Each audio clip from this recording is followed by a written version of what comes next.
Olá, está começando o Religare Conhecimento e Religião. As religiões afro-brasileiras apresentam características das regiões onde são praticadas. Como que é construída a presença dessas religiões no espaço público?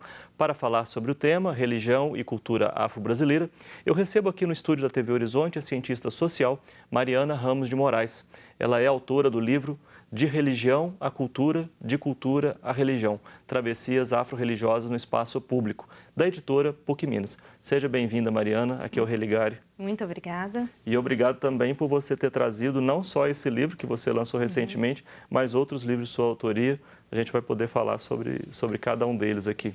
Você pode assistir os nossos programas quantas vezes quiser no nosso canal no YouTube. Para nos encontrar na rede, procure por Religare Conhecimento e Religião. Mariana, então, mais uma vez, obrigado por você ter trazido seu material. E você, a gente estava aqui preparando a entrevista, você falou desse seu primeiro livro, Nas Teias do Sagrado, e você disse que é um primeiro livro sobre essas religiões de matriz africana aqui na região de Belo Horizonte. Isso. Como é que você fez para elaborar esse material? Na verdade, onde estavam as fontes? Elas estavam aqui, né, na nossa Estavam cidade. Apesar da gente não ter muito um registro sobre a presença dessas religiões na nossa cidade, né, elas estão presentes desde sempre, desde antes de Belo Horizonte ser a nossa capital, né, pensar no território belo-horizontino. Mas eu fui atrás das histórias das pessoas mais antigas que praticam as religiões afro-brasileiras aqui em Belo Horizonte, especialmente a Umbanda e o Candomblé. E eu consegui chegar até essas fontes especialmente por conta de um trabalho de pesquisa que a Prefeitura de Belo Horizonte realizou em 2004, um inventário em que eles buscaram fazer entrevistas com vários pais e mães de santo, né? Fizeram um mapeamento mesmo dos terreiros de Candomblé e Umbanda daqui da cidade.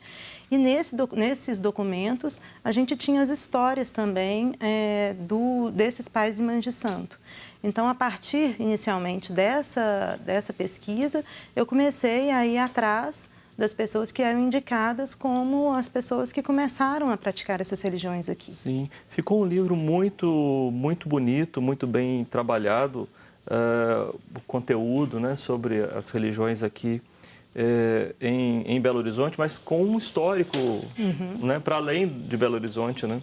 Toda a primeira parte do livro vai falando um pouco da presença das religiões de matrizes africanas no país. Exatamente, porque a ideia, né, esse é um livro que ele foi realizado, tanto a pesquisa quanto a produção do livro foi pela Lei de Incentivo à Cultura do município de Belo Horizonte, e a ideia era justamente mostrar como que essa história de Belo Horizonte ela é construída, né, em relação aí ao contexto nacional, né? Então, mostrar como que a gente tem esse campo afro-religioso sendo constituído desde, enfim, da época nossa do Brasil colônia, né? E a gente vai tendo as modificações e as nomeações mesmo dessas práticas religiosas que vão se modificando e como que a gente tem essa constituição também no contexto local. Sim. Você identificou traços característicos das religiões de matrizes africanas aqui na cidade de Belo Horizonte? Uma coisa muito interessante do caso de Belo Horizonte, né, é que a gente, primeiro, né, a gente tem vários casos de calundu, que seria ainda uma prática muito antiga, né, do tempo do Brasil colônia, que foi registrada em todo o Brasil. Mas a gente tem, né, então, quando Belo Horizonte ainda não era a capital, mas a gente pensando nesse território que hoje a nossa capital ocupa, então a gente tem registros de calundu também nesse território. Depois a gente tem registros da presença das Irmandades de Nossa Senhora do Rosário, né, tanto não só em Belo Horizonte, como nas cidades do entorno também, que remontam aí ao século XIX. E depois a gente começa a ter a presença da Umbanda, né, no início do século XX. E é a partir do lastro da Umbanda, e isso acontece em Belo Horizonte, em várias outras cidades do Sudeste também, especialmente São Paulo, por exemplo, a gente começa a ter a presença do candomblé a partir da metade do século XX, né? Então, diferentemente, por exemplo, do Nordeste, né, especificamente a Bahia, que a gente tem a presença do candomblé já no século XIX, No caso de Belo Horizonte, com esse termo, essa configuração, né, que pensando esse candomblé baiano, né, que começa a se difundir pelo território brasileiro a partir da década de 60, 50, 60, a gente começa a receber também essa prática aqui a partir dos umbandistas. Sim. Você se interessa, então, por essas matrizes africanas que se manifestam no candomblé, na Umbanda e também nas Irmandades. Exatamente. De Nossa Senhora do Rosário. Mas você trouxe também esse outro livro com ilustrações de Sandra Bianchi. Isso. Não é? Banda de cá, banda de lá. Umbanda para crianças. Isso aqui é para a formação de pessoas da comunidade, para o público em geral? É para o público em geral, né? Voltado para o público infantil, mas que não se encerra, né, nele, né? Os adultos também podem conhecer um pouco sobre essa religião, a Umbanda, a partir desse livro que é composto de pequenas historinhas versadas, né? Sobre a primeira história, ela é sobre a Umbanda em geral, né? Apresentando um pouco a religião. E depois tem uma história sobre as 4 principais entidades, digamos assim, uma história para cada uma, né, das entidades da Umbanda, né? Então, o Exu e a Pombagira, o Preto Velho e a Preta Velha, né, os Erês, que são também conhecidos como meninos de Angola, e os caboclos. Sim. Do ponto de vista cultural, né, tem muito adulto precisando ler esse seu livro, porque... Entrando já aqui um pouco já então no tema, que é a sua tese de doutorado no programa de Ciências Sociais aqui da PUC Minas, a gente vem observando um tipo de... um grande desconhecimento, né? Sobre as religiões de matrizes africanas, né? Principalmente por setores da tradição hegemônica, né? Que é o cristianismo. O que é que te levou a escolher, né, esse caminho de investigação, Mariana? Na verdade, eu vinha já há um tempo estudando as religiões afro-brasileiras, né? O meu tema da pesquisa de mestrado, também defendido aqui no programa de Ciências Sociais da PUC Minas, ele é também sobre o candomblé. E aí, por conta dessa pesquisa que originou esse livro Nas Teias do Sagrado, eu passei a ter contatos também com várias entidades do movimento afro-religioso e do movimento negro que estavam atuando nas políticas públicas locais, né? E especialmente as políticas públicas ligadas à cultura e à questão racial. Então, eu comecei a me interessar pela forma como essas religiões, né, elas estavam sendo mobilizadas também na construção dessas políticas públicas. Né? A política de promoção da igualdade racial, que foi assim que passou a ser nomeada as políticas públicas, né, que buscam o enfrentamento ao racismo, a discriminação racial, né, a partir do início dos anos 2000, e também a política cultural, que já tinha aí um trabalho anterior, especialmente via política de patrimônio cultural, né? Então, por observar a maneira como esses grupos estavam atuando no espaço público, me interessei, então, a tentar entender um pouco mais sobre essa mobilização. Né? Sim, e aí surgiu o meu projeto de pesquisa de doutorado. Sim, é um movimento, então, não só de procurar compreender as tradições, mas também como elas se organizam no espaço público. Exatamente, né? Porque muitas vezes essas religiões são, né, consideradas religiões tradicionais, né, que é um termo que se adequa, mas também que a gente pode pensar um pouco sobre esse termo, né? Tradicional em que sentido, né? Porque o tradicional, ele às vezes pode remeter a alguma coisa que é arcaica, que não é contemporânea, né? E essas religiões estão presentes aqui no nosso cotidiano, né? Fazem parte da contemporaneidade, e a forma delas se fazerem presentes no espaço público também diz desse momento que a gente vive. Né? São religiões afro-brasileiras. O que isso quer dizer exatamente? Né? Não são religiões que nasceram lá e vieram para cá. Mas como é? São religiões que foram criadas no nosso país. Né? É claro que elas têm matrizes africanas, né? São religiões que são criadas a partir de diferentes experiências, diferentes práticas que a gente observava desde a África, né? Mas, com a vinda dos africanos escravizados forçadamente para o nosso país, a gente tem uma nova configuração que vai sendo criada, né?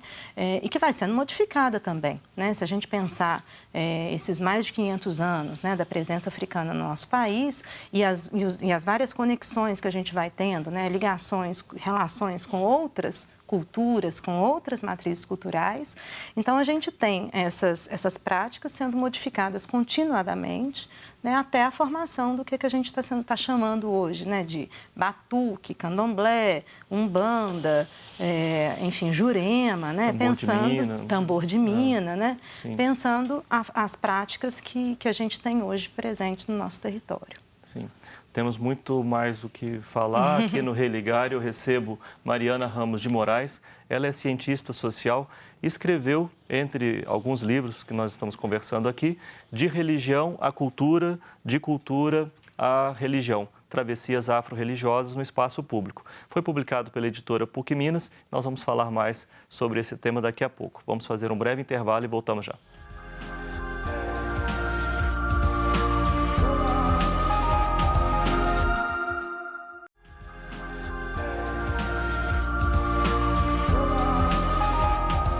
O Religar e Conhecimento e Religião está de volta. Hoje estamos recebendo Mariana Ramos de Moraes.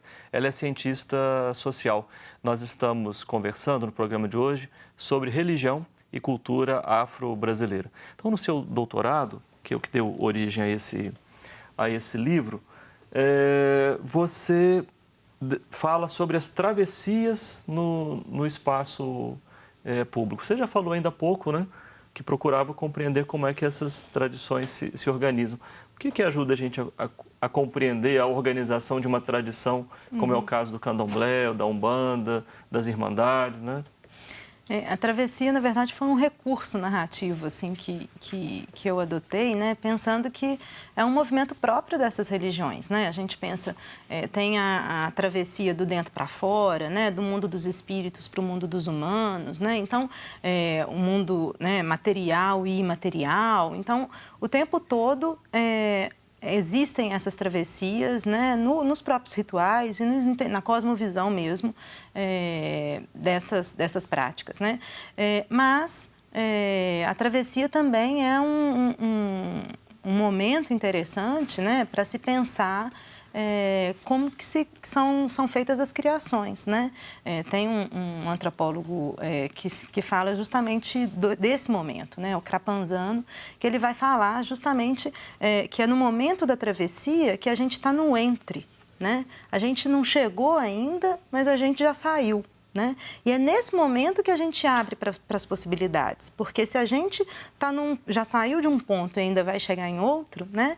A gente pode mudar de ideia, a gente pode voltar atrás, pode criar um outro percurso, né? E é justamente isso que eu observo, né? Esse movimento dessas religiões no espaço público, né?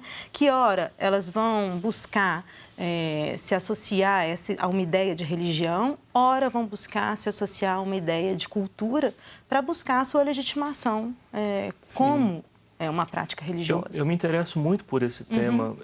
E o que significa afirmar-se como religião? Na verdade, né, no Brasil, quando a gente tem a instituição da República, né, e aí a gente tem uma república que tem como princípio a laicidade, a gente tem um modelo de religião que era o modelo cristão, né? Que era o que existia como religião oficial, né, antes da instituição da República, e é justamente esse modelo que vai ser usado para definir, num primeiro momento, o que é considerado religião e o que não é considerado religião, né? Então, a gente vê isso nas próprias legislações né, que são construídas logo após a instituição da República, né? Então, por exemplo, a gente tem normas que vão definir o que é curandeirismo, né? Vão taxar como crime o curandeirismo, a prática da medicina considerada ilegal, que muitas vezes são associadas às religiões afro-brasileiras, né? Então, durante um tempo, você tem a associação dessas religiões com um crime, são consideradas práticas criminosas, de certa forma, né? E tem uma perseguição do Estado para com essas religiões, uma perseguição que é continuada aí ao longo do século XX, e hoje a gente tem outros tipos de perseguição a essas religiões, né?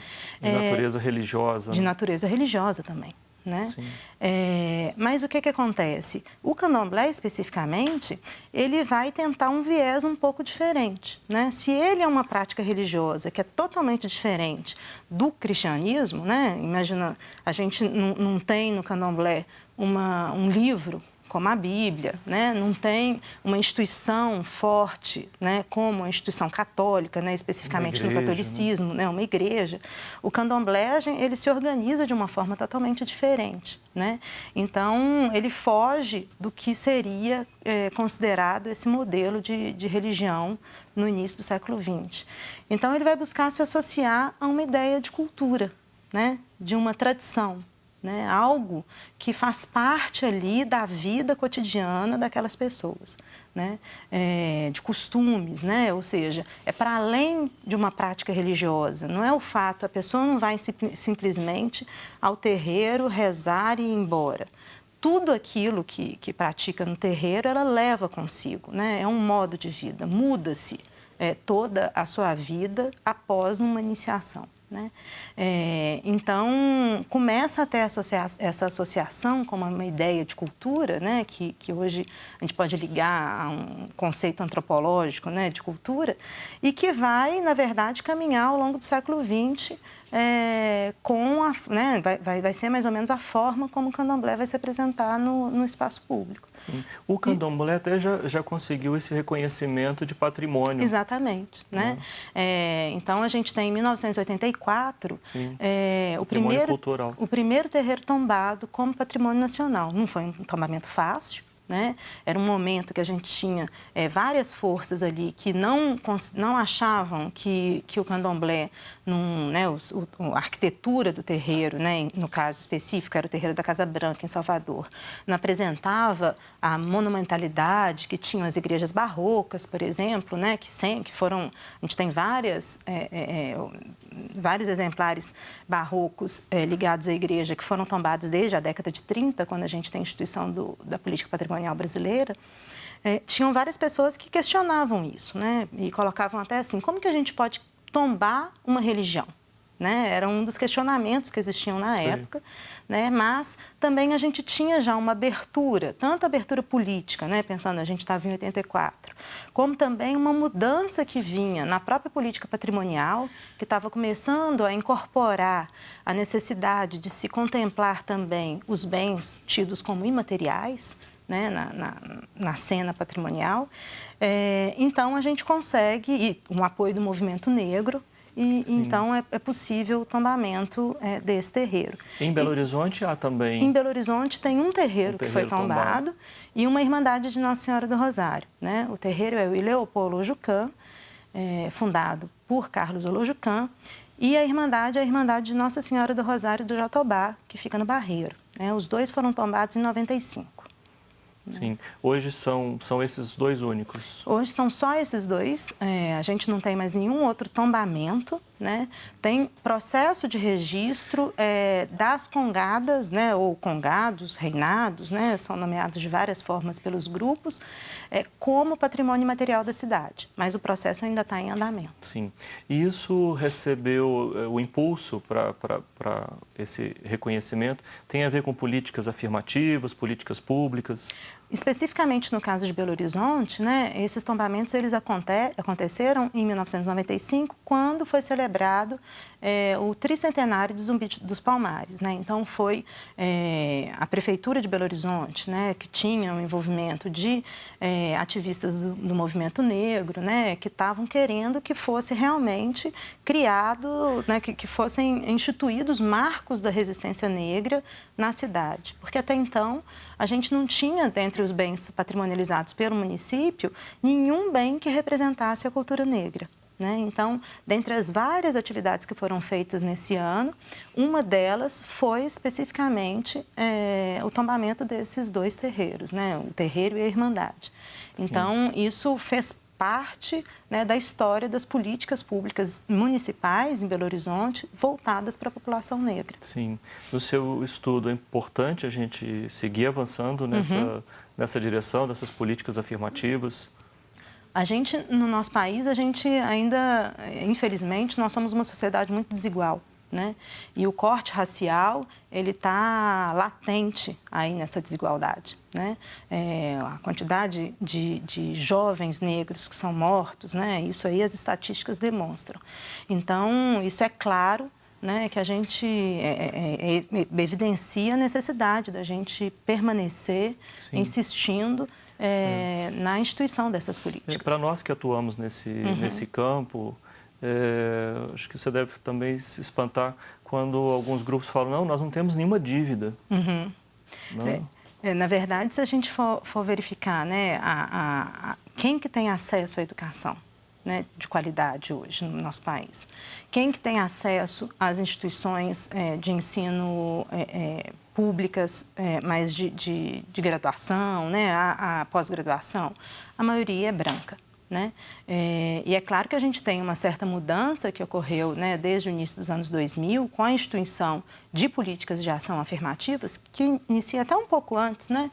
A gente tem um crescimento dessas políticas no governo Lula, mas a gente tem esse debate e algumas ações já acontecendo na época que o Fernando Henrique Cardoso era o nosso presidente, né? Então, a gente teve uma série de ações continuadas que foram importantes para a gente começar a mudar esse quadro, mas ainda há muito o que fazer. É um caminho longo. Exatamente. As comunidades, elas têm participado ativamente desse processo? Uma coisa que se observa, né, quando a gente começa a acompanhar a participação do movimento afro-religioso, por exemplo, né, no debate das políticas públicas, não são todos que participam, né? Então, porque nem todo mundo... A participação na política pública também não é uma participação simples, né? Requer tempo, são viagens que muitas vezes são necessárias de fazer, né? É tempo para ficar discutindo em conselhos, tempo para ficar pensando nas próprias políticas, nos textos, discutindo, né? Então, enfim, tem a vida religiosa também, que muitas vezes é difícil para um sacerdote atuar como cuidar dos rituais que ele tem que cuidar e, ao mesmo tempo, estar presente nesse debate público, né, que é necessário. Sim. Então, é claro que é necessário ampliar a atuação também, né, ampliar esse diálogo entre os religiosos afro-brasileiros para que a gente possa ter uma participação cada vez mais ampla, né? Bom, agradeço muito a sua participação, a sua pesquisa. Nós não conseguimos falar... acho que nem um pouquinho, né, de tanto material, tanta coisa que você tem, né? Fica o convite para você voltar aqui e a gente falar sobre outros aspectos dos seus estudos, todo o material que você está produzindo, né? Porque nós estamos muito interessados, né, nesse debate de afirmação cultural, né, dessa democracia, Claro. né, que a gente precisa continuar fomentando, Exato. né, entre nós. E democracia religiosa. Exato, muito não é? necessário. Muito obrigado, Mariane, parabéns pelo seu trabalho. Sou eu que agradeço. O Religare é um projeto de extensão do Programa de Pós-Graduação em Ciências da Religião da PUC Minas. Você pode conhecer mais sobre as nossas atividades e cursos de especialização, de mestrado e doutorado acessando a página pucminas.br/ppgcr. Obrigado a você que nos acompanha. Voltamos na semana que vem com mais um Religare Conhecimento e Religião. Um abraço muito cordial e até lá.